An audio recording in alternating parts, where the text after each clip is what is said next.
Today I feel like I'm giving away all my top secrets, my best ideas for video production, but hey, I want to get some ideas out there, and that's why I'm doing this. So today we're going to talk about my top 10 tips for easy video production. All right, so let's get into number one right away. So number one is always shoot with at least 2 cameras. Now, I had a video about this. It was actually my first video published on YouTube, and it was more of a philosophical thing. It didn't get into exactly how to do it, but I want to talk about a little bit about how I do this. So my secret is I use a dual camera rig, and it makes things a lot easier. So if you take a look at that, what you got going on is 2 Panasonic GX85 cameras, and the bottom one has the wide shot, and the top one has the tight shot. So when I switch between 2 cameras, like you see here, essentially I'm going through that HDMI splitter that you see at the top. Actually, how it works is this is what I call a glitchy HDMI switcher, and the funny thing about it is it turned out that it's actually a good thing, because what happens is when I switch, and I use this remote actually, this little guy here, and I've got camera 1, camera 2, camera 3. It's pretty cool. And when I switch, it interrupts the HDMI flow. And so what happens is it stops the recording on the Atomos, and then when it reestablishes contact, it starts a new recording. So the cool thing is it actually creates a clip for each time I switch. Now, why that's cool is because I'm using a low-cost switcher.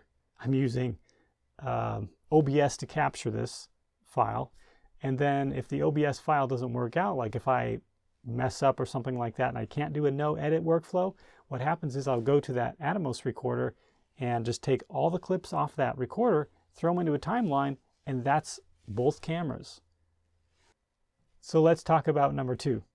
So number 2 is use 2 of the same camera, or 2 with similar color science.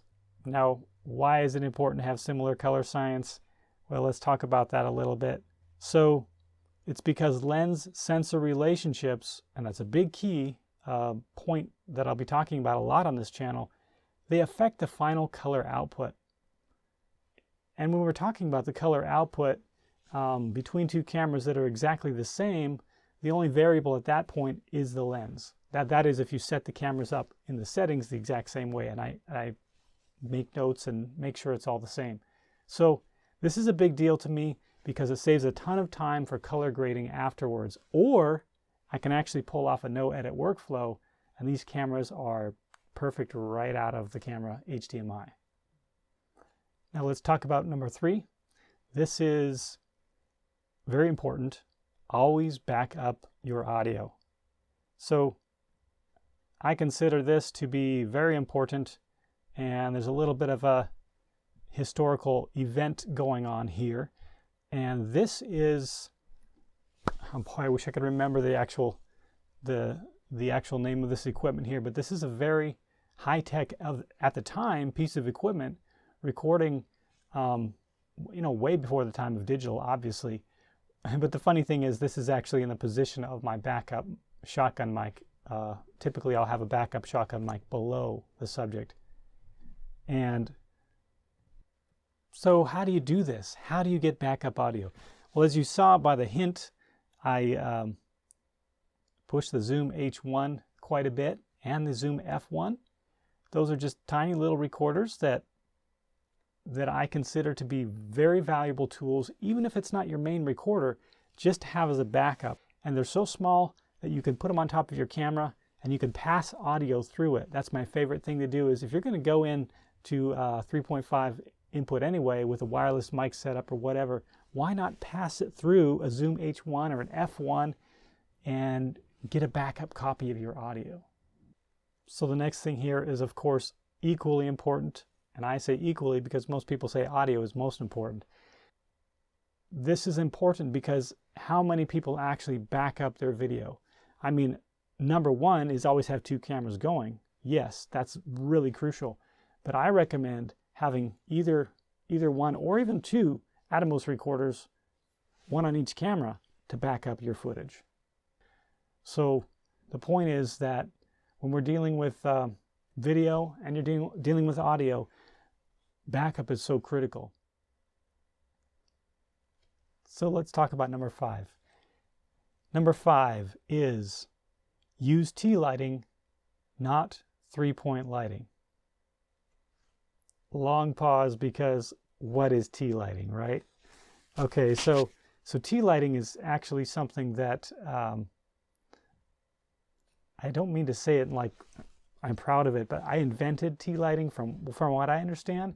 And I invented T lighting back when I was doing still photography. And still photography, you can use flash to do a lot of tricks, but it still looks bad if you have a single light source or, you know, the light in the wrong position. So flash taught me that using multiple lights is always good. But then when I got into video, people started saying, you got to have 3 lights. 3 lights, 3-point lighting. And I'm thinking to myself, okay, 3 lights. Okay, I got the main light. Just as an example, the main light is right over here. And I've got what I call my T light, which is my second light back here. But a third light would mean I would have to have a boom somewhere up here, and I don't have the room. So my room won't fit a boom. And this is the case in a lot of circumstances. So I'm saying that I've tested this method out. What you're seeing here is T lighting. The main light is over here. The second light is over here. That's all you got going on. The only other thing you've got going on is these accent lights. And I can turn them off real quickly here, just so you can see. So that's just RGB accent lights occurring to highlight this table here. So I'm going to turn those back on. And you just see a little bit of extra color highlighting the items on the table. But really, T lighting is what's making this entire set happen. So T lighting, I believe, is superior to 3-point lighting. It's faster, cheaper, and needs no boom. In another video, I'll go into a lot more detail and show how it's all laid out. And I'll probably be drawing on this whiteboard here to explain it. So that's my main topic there. So let's go ahead and head to the next one. Number 6, make it easy enough to do when you're stressed, and it's super easy when you're not stressed. So why is this important? Well, this kind of encompasses my whole philosophy of trying to make it easy so that I can train other people to do it. I would rather train another person to do what I can do, and then I've got a backup, right? So then let's go on to the next one. One of my favorites here, which ties together with the last one, and for good reason. Create basic and advanced kits and techniques. So this is really important because when you are trying to train people, they've also got to use the gear. So if you're trying to replicate yourself or you're trying to help other people help you on a project, you're going to need to equip them as well. So if you create basic kits, then it's a lot easier. Basic kits, advanced kits, what's the difference? Let's just talk about that really quickly. So I consider a basic kit to be easy to use and affordable, whereas an advanced kit is not. So the reason I consider this to be important is that you've essentially got cost of training people plus cost of equipment. And if you can make both of those achievable, if they're at a low level, then you can get a lot more people working at a high quality standard. Because remember, this never compromises quality. This is never going to say, well, it was a low budget, but yeah, that's going to look like it's low budget. No, this is never a possible. You never want to be considering low quality to be an option, because there are ways these days to save money and get high quality. So let's talk about one of those things that is a little bit controversial, but I'm going to bring it up anyway, and it goes along with saving money, and that is smaller gear means a smaller pack. So smaller gear is going to bring up this topic that is so controversial right now, and that is the sensor size of your cameras. So cost is associated with this, but there's something else that's associated too, and I kind of want to make this point a little bit funny, and that is it saves you money and your back. Now remember, this is all about making video production easy. I didn't say you couldn't buy a big lens and have fun with that. I'm just saying that the point is, if you want to make it easy and you want to make it affordable, that's a big lens. So my recommendation is don't buy a bigger camera than you need. It's just going to be a pain in the neck, and I mean that literally. So now let's talk about another thing that's associated to a small pack. Make only one trip to the car and one back. Now why would I say this? Why would I say make only one trip to the car and back? Because it keeps you from leaving valuables in your vehicle. So I'm going to quickly recount a story of a news photographer friend I had who had a 300mm f2.8 Nikon lens. And so he went to his car and he put his camera equipment in his trunk, and he had to go back for some reason. There's the problem here. And he went back to use the restroom or something really quickly or talk to someone. He came back and a person had seen him put his camera equipment in his trunk, and it was all gone. All he had left was the camera equipment he was carrying. And this was a guy who relied on his equipment, and it took him, I don't know if it was a month or so to get new equipment with all the insurance and everything like that. He had to rent equipment, I think, for a certain period of time. So if you don't have to, don't take more than one trip to your car.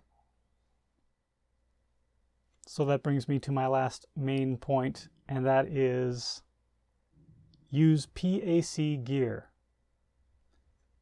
So let's talk about PAC, what I call portable, affordable, and common. So there's a lot of detail here, but I want to go into the main points. Portable, first of all, it allows you to travel. So what do I consider portable? Well, for me, portable is I can fit it in 3 pieces of luggage. Number 1, a piece that is checked luggage, meaning could be as big as you want, but you got to pay for it, or else if you get 1 free piece of checked luggage, normally it's included. Number 2, the carry-on that's stowed overhead. And number 3, a backpack. So that limits it to what I can walk through an airport with and travel with, essentially. So while the main reason is for travel, there's also a little side thing that really it does for you as well. And that is when you want to clean up your living area. You can't see the rest of my living area, but sometimes it gets cluttered. And all you have to do to clean up is pack up, because you know that you've got everything you need in that kit. So that's why being portable is important, not only for travel, but just to keep everything from being too much clutter. Now let's talk about the next part of the acronym, the A, which is affordable. So why is it important to be affordable? Well, one thing about PAC gear is it makes it easier to replace if it's lost or stolen. So not only is it easy to find, which is the common aspect, the C, common, but affordable, the affordable aspect means if you don't have a lot of money right away, you're not stuck as a professional who can't go and get equipment. Well, there's another reason for creating basic and advanced kits, and that is that if you create a kit that's relying on, let's say, a $30,000 RED camera, and you just can't do your job unless you have a RED camera, well, you're kind of putting yourself in a situation where if you lose everything, you lose your job. So keep your equipment portable, affordable, and commonly available, and you will be able to bounce back, hopefully, if there's any sort of an economic problem where you lose everything or it's stolen or whatever. Hopefully none of that happens, but that's just my approach, is to build my career, my techniques, my equipment base, build it on things that are PAC. Make life easier for you, hopefully. So that's it. Guys, I hope this helped. I would love to go into more detail about some of these things. If anyone's interested, let me know what parts that you're looking at and you want me to go into more detail about, and maybe I'll make a video on, each of these topics.